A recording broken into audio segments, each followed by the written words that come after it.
Peregrinación a un nuevo encuentro con Dante y las tres beldades. Estación 39. La ciudad del sol de Campanella y los icarianos de Cabet. Tommaso Campanella tomó la palabra y comenzó su explicación hablando rápidamente y moviendo brazos y manos, como es habitual entre los italianos, que suelen comunicar sus emociones junto con las ideas, lo que contrastaba con el pausado y racional estilo del británico moro. Un elemento principal de un buen ordenamiento de la sociedad que destaco en mi Civitas Solis o Ciudad del Sol, como han traducido mi descripción de la civilización ideal, es el desarrollo del conocimiento y de las ciencias, que han de difundirse a todos desde la más tierna edad a través de la educación. Las ciencias y la educación, que deben ser lo más rigurosas y completas posibles, son esenciales para el bienestar de la comunidad y para hacer frente a los ricos y a los poderosos que siempre mantienen al pueblo en la ignorancia para asegurar su dominio sobre ellos. En la Civitas Solis, la sabiduría hizo adornar las paredes interiores y exteriores, inferiores y superiores de las edificaciones con excelentes pinturas que representan a todas las ciencias. En los muros exteriores del templo están dibujadas todas las estrellas. En la parte interna de los muros se hallan representadas las figuras matemáticas. En otros lugares encuéntrase una descripción íntegra y al mismo tiempo detallada de la Tierra. Esta descripción va seguida de las pinturas correspondientes a cada provincia, en las cuales se indican brevemente los ritos, las leyes, las costumbres, los orígenes y las posibilidades de sus habitantes. En las habitaciones han sido pintadas todas las clases de piedras preciosas y vulgares, de minerales y metales, como también las especies de árboles y hierbas y animales, en cantidad tal que produce asombro. En lugares públicos están representadas las artes mecánicas, sus instrumentos y el diferente uso que de ellas se hace en las diversas naciones. Y en la parte externa están todos los inventores de ciencias y de armas.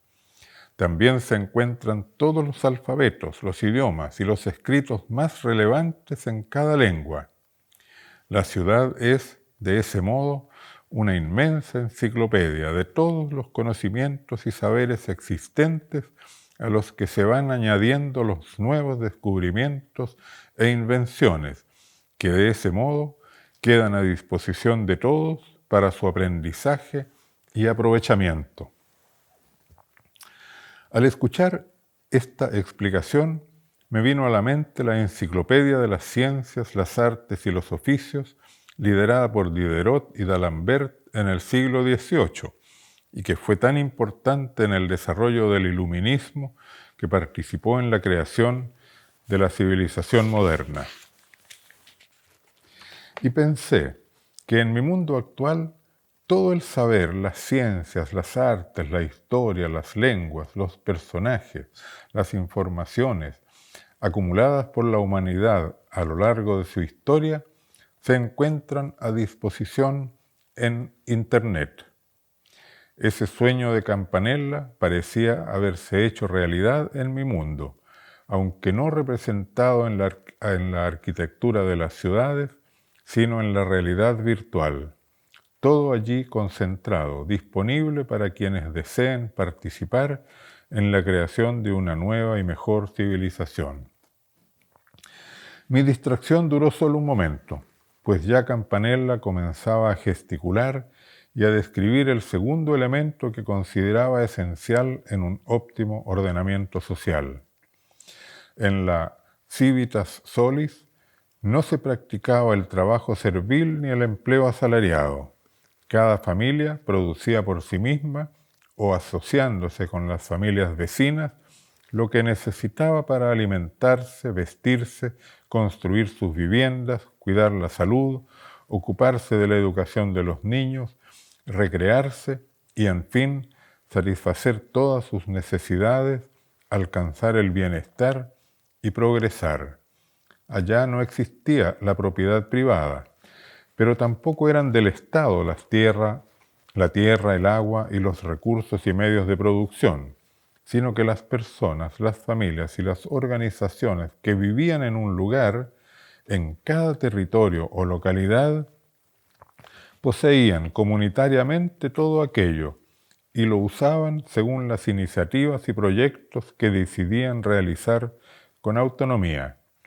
Los frutos del trabajo comunitario eran para los que habían trabajado, repartiéndose los excedentes entre quienes los necesitaban.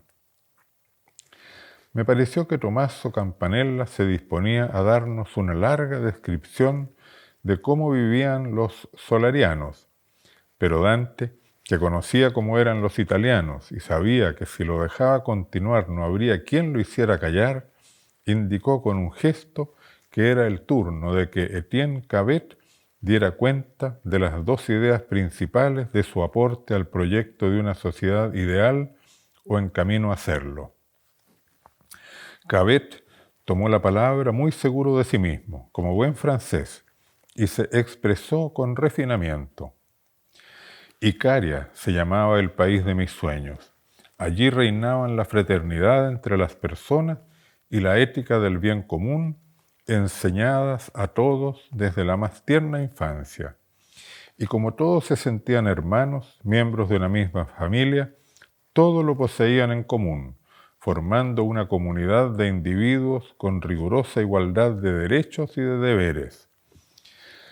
Como existía una cultura del trabajo, del compartir y de la ciencia, habían logrado la abundancia de bienes y servicios, de modo que cada uno satisfacía sus necesidades y deseos conforme a sus características personales y a las condiciones del territorio donde se asentaban.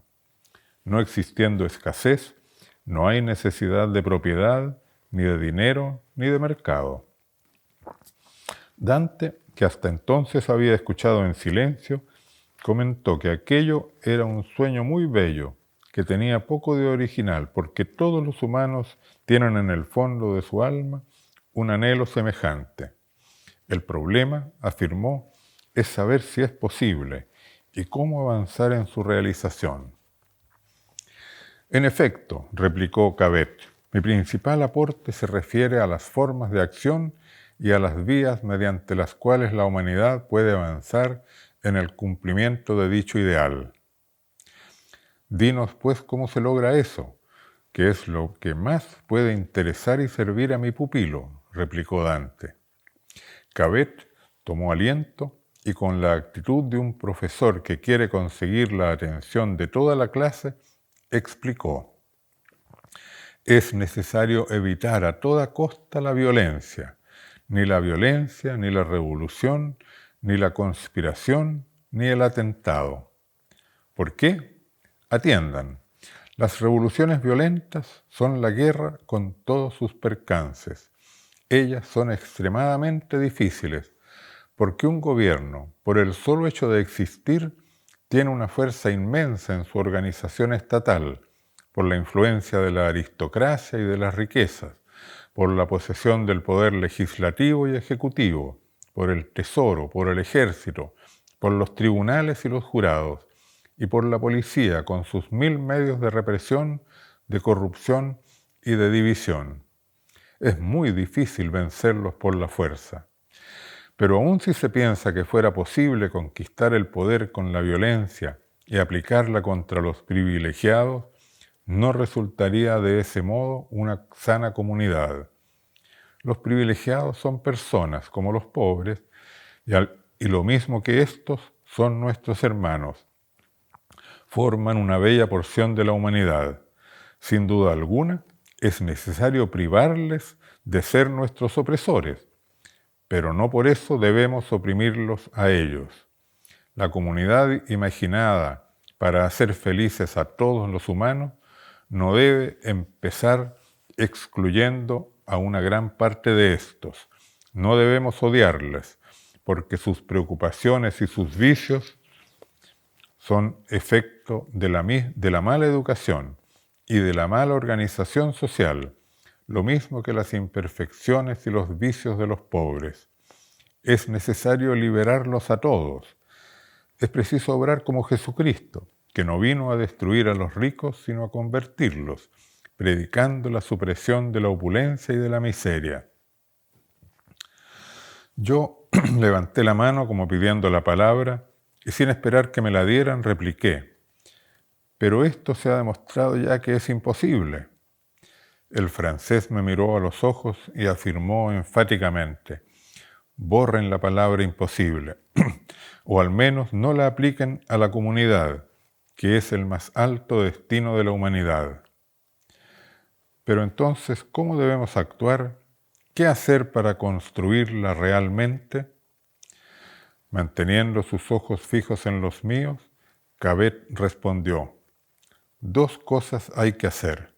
Por un lado, es necesario convencer a todos, lo que solo puede lograrse dialogando, enseñando, escribiendo, discutiendo, persuadiendo y convenciendo a ricos y a pobres, hasta que todos, el pueblo, los electores, los legisladores y los gobernantes, asuman con convicción los principios de la comunidad.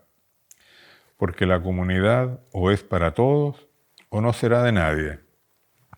Si hay excluidos, violentados, castigados, se generará inevitablemente el odio, y de ahí vendría el conflicto, la división, que son la negación misma de la comunidad.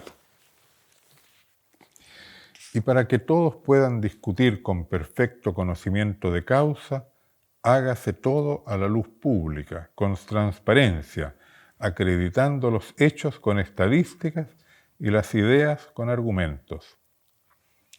Cabet guardó silencio, como esperando alguna réplica o pregunta nuestra. Como asentí con un gesto, continuó: la segunda cosa que hay que hacer es crear comunidades reales, vivir la fraternidad en la práctica, reunir hombres y mujeres que libre y voluntariamente convengan en asociarse para su interés común, desarrollar experiencias de comunidades en pequeña escala e irlas expandiendo mediante la integración a ellas de más y más personas. Eso es posible, y yo mismo trabajé en ello mientras vivía en la tierra. Me fui a los Estados Unidos y con grupos de compañeros creamos comunidades de icarianos en Nueva Orleans, en Texas, en Illinois, en Ohio, en California, en Missouri.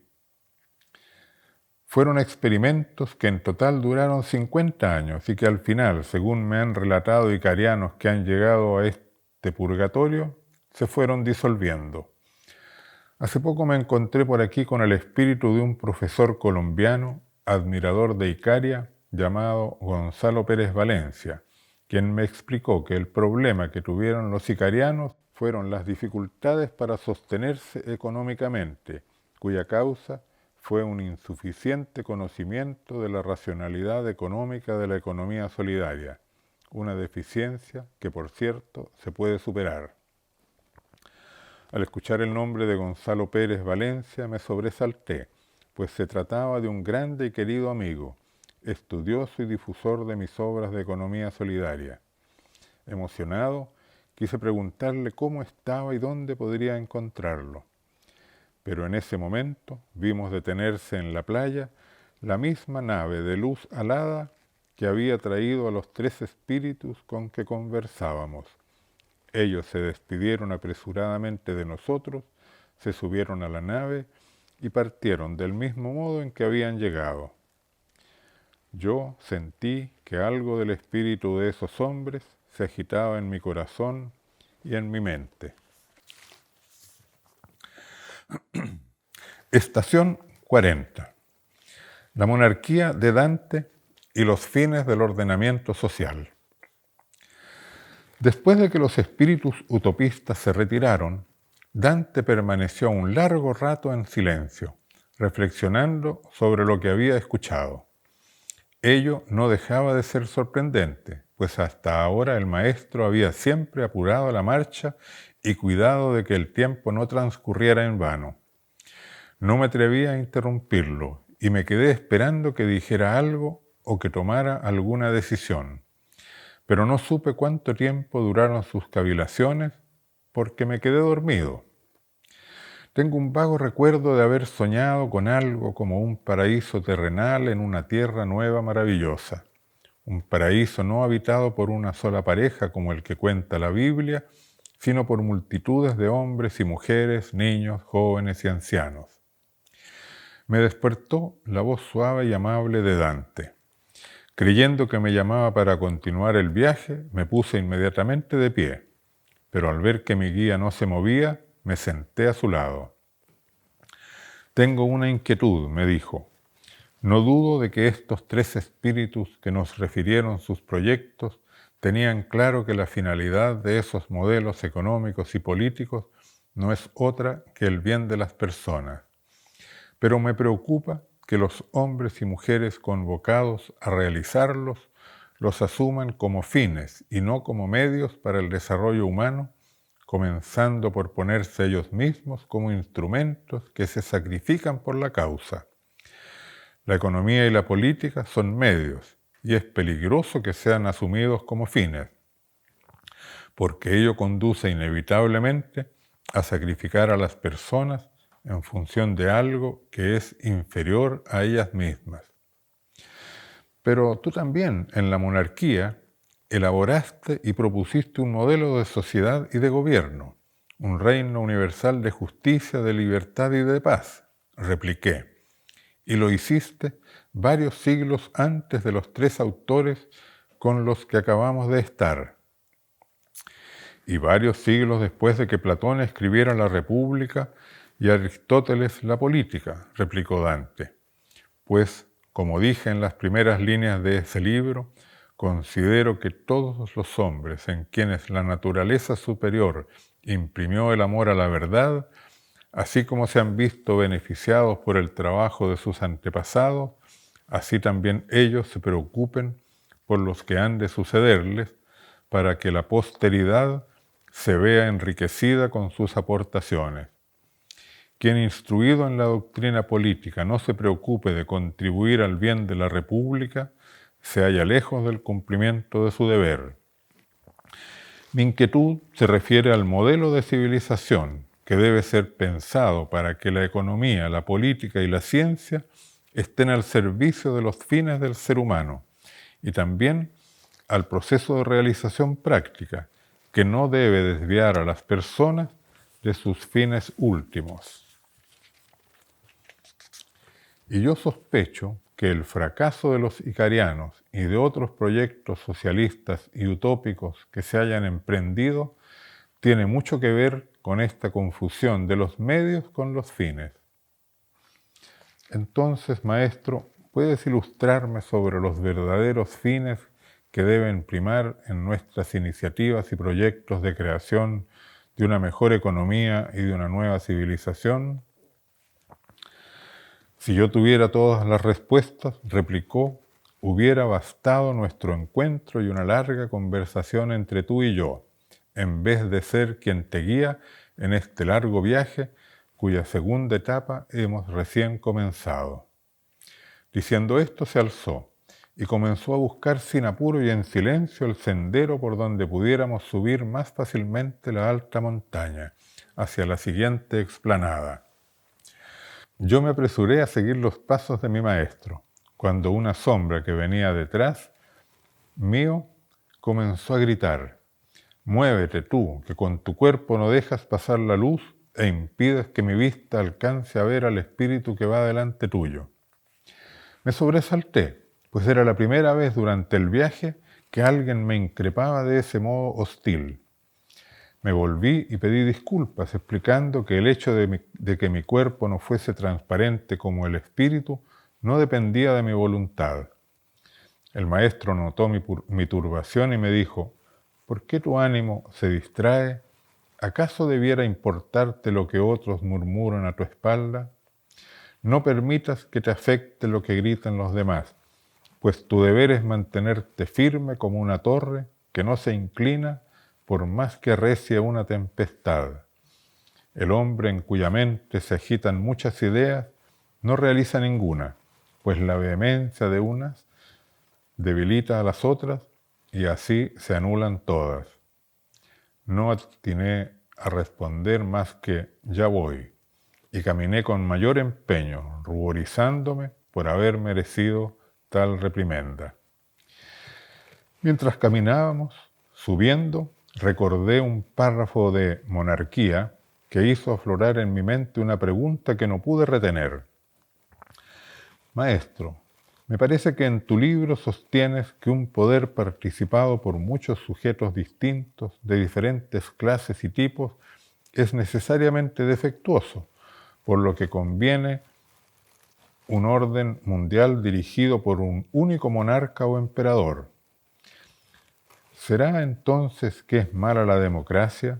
¿Acaso afirmas que la concentración del poder en un solo individuo no es una tiranía? ¿O es que yo he entendido mal tus palabras? Dante reflexionó un momento antes de responder. Lo que escribí es muy claro. Sostuve que el fin de la organización social es el pleno desarrollo de los seres humanos y que ningún régimen político por sí mismo conduce a la perfección de las potencias de las personas como individuos ni de la humanidad como un todo. El fin del hombre y de la mujer es alcanzar el mayor y mejor despliegue de lo que tienen de específicamente humano, esto es, su espíritu, su inteligencia, su libertad. Al no ser los hombres animales gregarios, sino seres libres dotados de la capacidad de pensar y de querer, que tienen la necesidad de vivir en compañía o sociabilidad con los demás, son llevados a asumir una serie de reglas y normas para convivir en armonía. El desarrollo pleno de las personas, de las comunidades y de la humanidad requiere paz y concordia. Por eso sostuve que la perfección a la que hay que avanzar y que puede lograrse en un futuro lejano es un reino universal de paz, donde no existan estados que se enfrenten unos contra otros, ni clases sociales en pugna, ni partidos políticos que luchan entre sí por el gobierno, ni individuos que se disputan el poder. En ese sentido afirmé que el gobierno no debiera ser participado por muchos sujetos, porque inevitablemente entrarán en conflictos, debiendo en consecuencia ser detentado por una sola autoridad que llamé monarca. Puede haber una solución mejor, pero el principio básico, el fin de todo el orden social, es el desarrollo del espíritu de las personas, de su inteligencia y de su voluntad, lo que requiere la más plena libertad de los individuos en una humanidad unificada. La libertad, que es el mayor don que nos ha dado Dios, consiste en ser por sí mismo y no en virtud de otro, lo que supone que no existe sumisión de ninguno. Si cada uno se gobierna a sí mismo, movido por su conciencia y su libertad, en una sociedad organizada conforme a leyes justas, establecidas de común acuerdo, el monarca tendrá apenas un poder residual y será poco más que un símbolo y un garante de la unidad de la especie humana. Allí donde todas las personas sean libres, no hay dictadura. Nadie tiene el poder de imponer su voluntad a los demás. Si fuera como dices, comenté, la cuestión clave a resolver es a quién corresponde esa autoridad única, o en otras palabras, ¿quién ha de ser el monarca? La respuesta que di a tu pregunta fue consecuente con mi creencia sobre el fin último del hombre y de la humanidad, que es la perfección de sus potencias, siendo la superior de ellas la facultad intelectiva. Como ésta no puede ser actualizada totalmente por ningún individuo, se requiere la colaboración de todos, y especialmente de las personas dedicadas al conocimiento y los saberes. La potencia intelectual de la que hablo no solo se orienta a las formas universales o generales, sino también a las particulares, Por eso se dice que el entendimiento teórico, por extensión, se hace entendimiento práctico, cuyo fin es actuar y hacer. Con esto queda claro de que en la política los que poseen una inteligencia vigorosa deben, por exigencia de la misma, ejercer su autoridad sobre los demás. El monarca debiera ser, pues, un sabio, conocedor de los asuntos teóricos generales y prudente en los asuntos prácticos particulares. Después de un momento de silencio, en que yo esperé que el maestro continuara explicando cómo entendía la monarquía, se limitó a dar por terminada su disertación con estas palabras. Pero ya te dije que no tengo más respuestas que estas que dejé en mis obras, por lo que conviene que apuremos el paso y que nos dirijamos hacia las nuevas experiencias y aprendizajes que te esperan en este viaje. Avanzaremos lo que queda del día todo lo que podamos, pero presta mucha atención porque el sendero es empinado y escarpado. Esa noche la pasé desvelado pensando en la conversación de la tarde. Las cuestiones del cambio social, del papel de la política y del mejor ordenamiento institucional del poder han ocupado mi mente durante años y tuve la impresión de que ahora, en tan breve lapso, lo esencial se había dilucidado.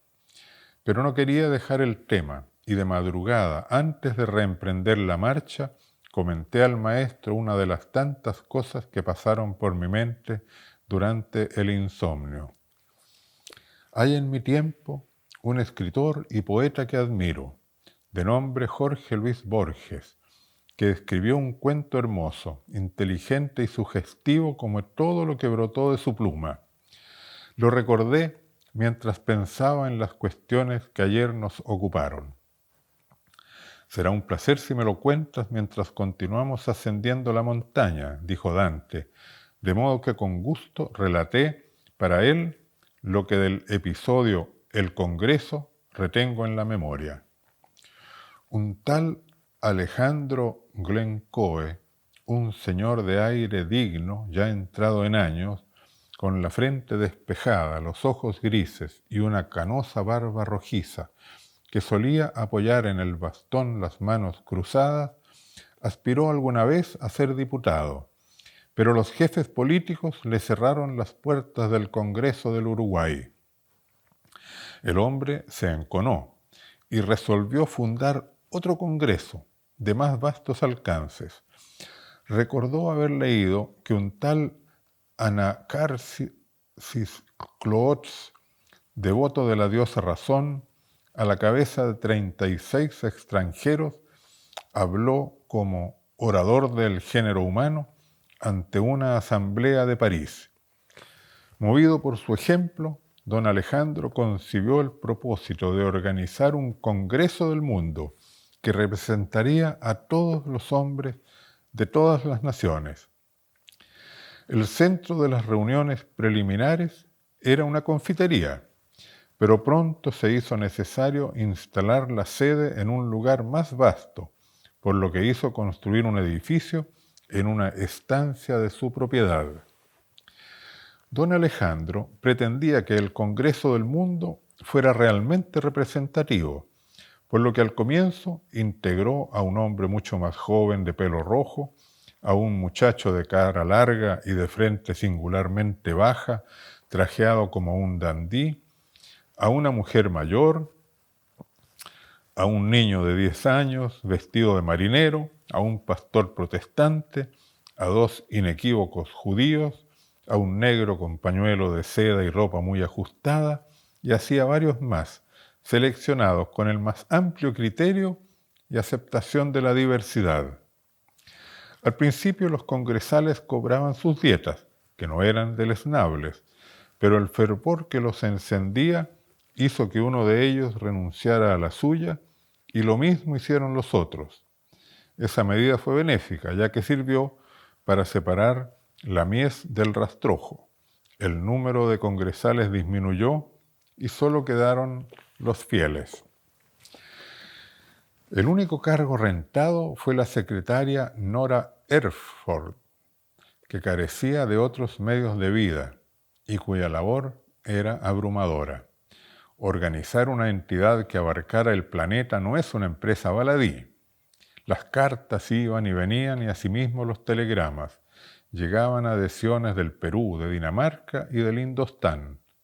Un boliviano señaló que su patria carecía de todo acceso al mar y que esa lamentable carencia debería ser el tema de uno de los primeros debates. Un día alguien planteó un problema de índole filosófico. Hizo ver que planear una asamblea que representara a todos los hombres era como fijar el número exacto de los arquetipos platónicos, enigma que ha atareado durante siglos la perplejidad de los pensadores. Sugirió que, sin ir más lejos, don Alejandro Glencoe podía representar a los hacendados, pero también a los orientales, y también a los grandes precursores, y también a los hombres de barba roja, y a los que están sentados en un sillón. Nora Ehrford era noruega. ¿Representaría a las secretarias, a las noruegas, o simplemente a todas las mujeres hermosas? ¿Bastaba un ingeniero para representar a todos los ingenieros, incluso los de Nueva Zelanda? Otro congresista comentó que el Congreso del Mundo no podía prescindir de una biblioteca de libros de consulta. Nierenstein, que trabajaba en una librería, fue consiguiendo atlas y enciclopedias y diversas obras de autores clásicos. Mientras el grupo de los congresales continuaba creciendo, también lo hacía la biblioteca, que no podía reducirse a libros de consulta y a las obras clásicas, sino que debía incluir escritos de todas las naciones y lenguas, que eran un verdadero testimonio que no podía ser ignorado sin peligro. Sucedieron diversas perspicacias, discusiones y aventuras que sería muy largo contar. Lo importante, como sucede con casi todos los cuentos, es lo que ocurre al final. Un día llegó don Alejandro casi como si corriera. Su voz no era la del pausado señor que presidía las reuniones. Sin mirar a nadie, mandó sacar todos los libros y ordenó prenderles fuego. El Congreso del Mundo, protestó Nierenstein, no puede prescindir de esos auxiliares preciosos que he seleccionado con tanto amor. ¿El Congreso del Mundo?, dijo don Alejandro, riendo con sorna, revelando enseguida el sentido de su decisión. 4 años he tardado en comprender lo que les digo ahora. La empresa que hemos acometido es tan vasta que abarca, ahora lo sé, el mundo entero. No es unos cuantos charlatanes que aturden en los galpones de una estancia perdida. El Congreso del Mundo comenzó con el primer instante del mundo y proseguirá cuando seamos polvo. No hay un lugar en el que no esté. El Congreso es los libros que hemos quemado. El Congreso es los caledonios que derrotaron a las legiones de los Césares. El Congreso es Job en el muladar y Cristo en la cruz. El Congreso es aquel muchacho inútil que malgasta mi hacienda con las rameras. El Congreso del Mundo es también esta estancia que he vendido. Ya no me queda un palmo de tierra, pero mi ruina no me duele, porque ahora entiendo. Tal vez no nos veremos más, porque el Congreso no nos precisa, pero esta última noche saldremos todos a mirar el Congreso. Don Alejandro estaba ebrio de victoria, firme y lleno de fe.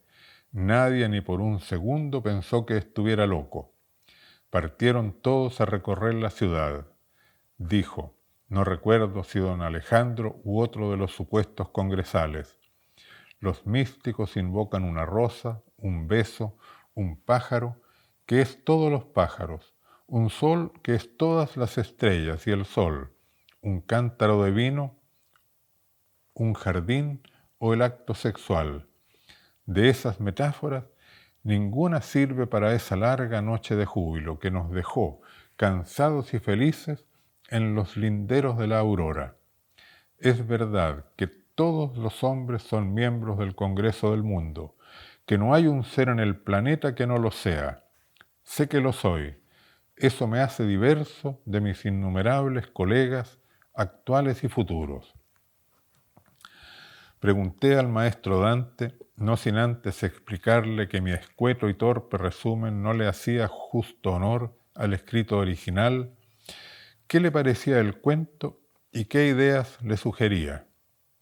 Él, que había escuchado atentamente mi relato, se limitó a afirmar: cuando regrese al Parnaso, lo primero que haré será buscar a Jorge Luis Borges, que seguramente habrá ya recibido el más grande galardón que otorgan los poetas a aquellos que alcanzan alturas sublimes.